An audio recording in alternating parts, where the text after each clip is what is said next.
Assalamualaikum warahmatullahi wabarakatuh. Okey, selamat kembali ya anak-anak, murid-murid. Okey, untuk pembelajaran kita sains tahun 3 pada hari ini ialah peraturan bilik sains. Okey. Jadi ini adalah topik yang pengenalan kepada sains bagi tahun 3 untuk awal tahun. Januari 2021 lah. Okey, baik, seterusnya kita punya tema adalah inquiry dalam sains. Fokus kita 2.0 peraturan bilik sains dan standard kandungan 2.1 peraturan bilik sains. Standard pembelajaran kita 2.1.1 mematuhi peraturan bilik sains. Okey. Terlihat ya. Sebaik-baik saja murid-murid tahun 3 meninggalkan bilik sains, si Bikar dan si tabung uji berbual-bual tentang aktiviti yang telah dijalankan oleh murid-murid tersebut.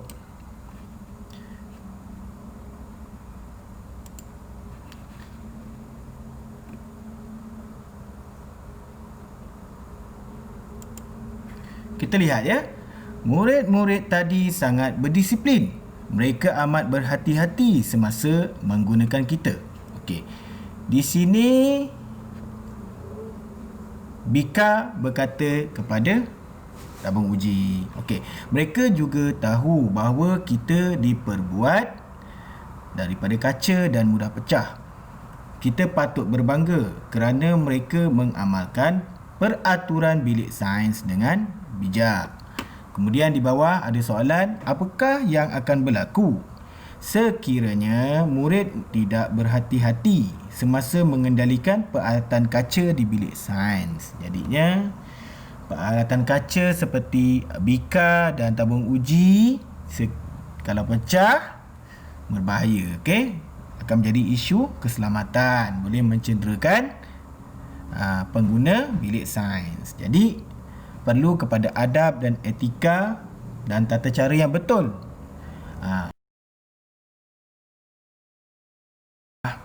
Peraturan bilik sains perlu sentiasa dipatuhi dan diamalkan. Apakah peraturan bilik sains yang perlu kita patuhi? Okey, yang pertama, kita baca kita tengok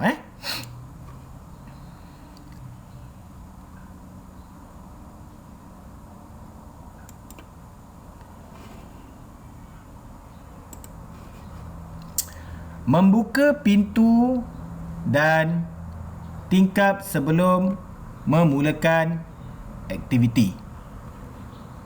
Mengapakah kita perlu membuka pintu dan tingkap sebaik-baik saja memasuki bilik sains? Okey. Secara umumnya, bila kita katakan bilik sains ataupun makmal sains, akan ada bahan-bahan kimia yang terdapat di dalam bilik sains. Okey, sekiranya bilik sains tertutup, boleh jadi bahan-bahan kimia telah meruap dan terkepung di dalam bilik sains. Jadinya berbahaya untuk sesiapa saja yang masuk ke dalam bilik sains. Jadi rasional keselamatan, pintu dan tingkap dibuka sebelum memulakan aktiviti supaya ada pengaliran udara yang baik di dalam bilik sains. Okey, yang kedua, memakai kasut yang bertutup. Kita lihat dialog ni. Awak tak pakai kasut, bahaya nanti semasa kita berada di dalam bilik sains. Okey, memakai kasut juga merupakan peraturan sekolah. Mengapakah kita perlu sentiasa memakai kasut ketika berada di dalam bilik sains? Okey. Jawapannya tetap juga keselamatan. Kita tidak tahu apa yang jatuh tertimpa di atas kaki kita. Misalan, setitis bahan kimia seperti asid ataupun alkali sekiranya jatuh menitis di atas kaki. Kita pakai selipar. Apa jadi? Okey, sifat peralatan sains dengan cermat dan tertib. Okey. Lihat dialog ni. apakah yang akan terjadi sekiranya semua murid berebut-rebut semasa mengambil peralatan sains? Apa boleh berlaku? Kemalangan. Kalau radas alatan sains tersebut diperbuat daripada kaca, sudah tentu berbahaya kepada semua. Okey, yang kedua, menjaga kelengkapan dan peralatan bilik sains. Okey, apakah tindakan kamu sekiranya ternampak situasi seperti ini? Awak lihat apa yang dilakukan oleh dua murid lelaki di sini. Menconteng meja. Okey, ni tak elok lah, tak baik. Sebab kita perlu sentiasa memastikan keadaan bilik sains, peralatan sains, meja dan apa dalam keadaan bersih supaya menjadi budaya. Okey, apabila kita menggunakan peralatan sains, radas, dan apabila kita selesai menggunakannya, kita kena pastikan ia dalam keadaan yang bersih. Kerana kita tidak tahu bahan kimia itu mungkin berbahaya dan mungkin orang yang seterusnya menggunakannya tidak mengetahui bahawa ia adalah terdapat sisa bahan kimia yang berbahaya. Sebagai contoh, cikgu memberitahu asid, alkali dan juga air. Sifatnya dari segi penglihatan kita sama, tidak berwarna, berbentuk seperti air. Tetapi sifat kimia asid, alkali adalah sangat berbeza dengan sifat kimia air, yang mana asid dan alkali walaupun setitis, sekiranya kepekatannya tinggi, ia boleh mengakis dan mencederakan manusia. Okey, kemudian menutup suis kipas dan lampu apabila meninggalkan bilik sains. Okey, jadi mengapakah kita perlu menutup suis kipas dan lampu apabila meninggalkan bilik sains? Okey, supaya kita tahu apabila telah ditutup, tiada lagi bilik sains tersebut digunakan, maka perlu kepada adab dan tata cara memasuki bilik sains, iaitu meminta izin kepada guru. Faham tak? Jadi kamu tak adalah terjah terus masuk. Kalau gelap, maksudnya gelap, kipas tutup, maksudnya tak ada siapalah. Jadi perlu kepada prosedur asal, jumpa kembali cikgu dan minta izin untuk masuk. Jadi cikgu yang lebih tahu keadaan bilik sains tu bagaimana, sudah bersedia boleh masuk ataupun tidak. Itu rasionalnya, okey.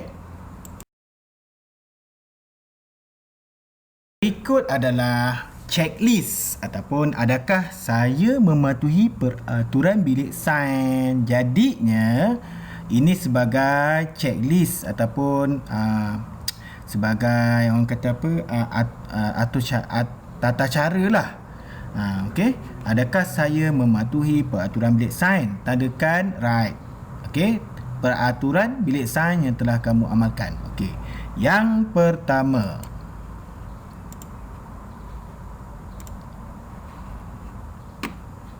saya beratur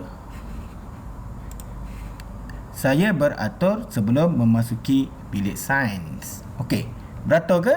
Okey, itu amalan yang betul. Yang kedua, saya memakai kasut yang bertutup di dalam bilik sains. Okey, ini pun perlu ya. Yang ketiga, saya tidak makan dan minum di dalam bilik sains. Okey, kenapa? Kenapa tak boleh makan dan minum dalam bilik sains? Memang tak boleh. Kita tidak tahu sekiranya makanan atau minuman itu sudah tercemar dengan bahan kimia. Okey, nombor 4, saya meletakkan beg sekolah di luar bilik sains. Ya, betul. Kena letak beg di luar bilik sains supaya tidak ada yang ambil radas bawa balik ke rumah.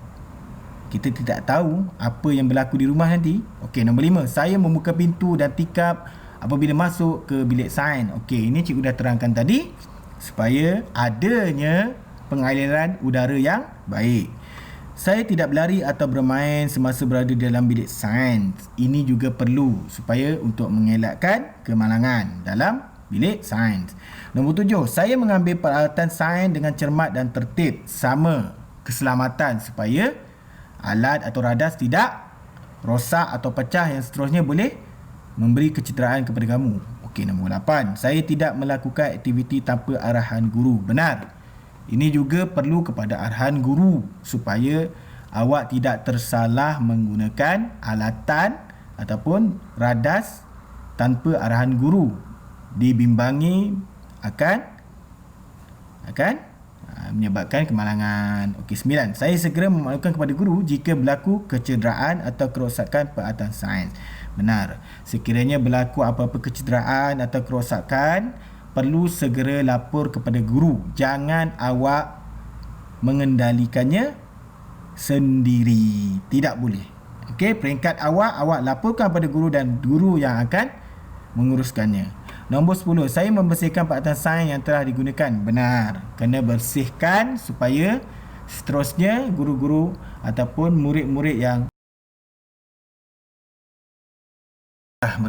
akhir kata sebagai ringkasan, cikgu ingin tekankan di sini. Pertama, memasuki bilik sains perlu kepada tata cara dan etika yang betul. Di sini ingin cikgu tekankan supaya sebelum kamu memasuki bilik sains lagi, kamu sudah faham bahawa perlu ada tata cara, cara ataupun adab sebelum masuk ke dalam bilik sains. Ini semata-mata untuk menjamin keselamatan awak. Jadinya perlu dengan tertib ketika masuk ke dalam bilik sains, semata-mata supaya tidak berlaku kemalangan. Okey, sebab kamu excited, teruja nak masuk bilik sains, kan? Okey. Yang kedua, memahami tanda amaran, arahan keselamatan dan arahan guru ketika di bilik sains. Ini penting. Sekiranya tak tahu, sekiranya tidak faham ataupun semangat ingin tahu, angkat tangan dan tanyakan kepada guru apa maksud tanda amaran, apa maksud arahan keselamatan, dan paling penting, dengar arahan guru. Dan yang ketiga, faham akan risiko dan kesan kepada diri sekiranya peraturan tidak diikuti. Okey, tak ikut arahan, tak ikut peraturan, boleh berlaku kemalangan. Nanti kelak yang rugi diri sendiri. Okey, baik murid-murid, itu saja untuk pembelajaran kita pada kali ini. Okey, cikgu akan sediakan soalan mudah. Jangan risau, dalam bentuk Google Form ataupun betul-betul interaktif yang lain. Okey, selamat mencuba. Okey, baik.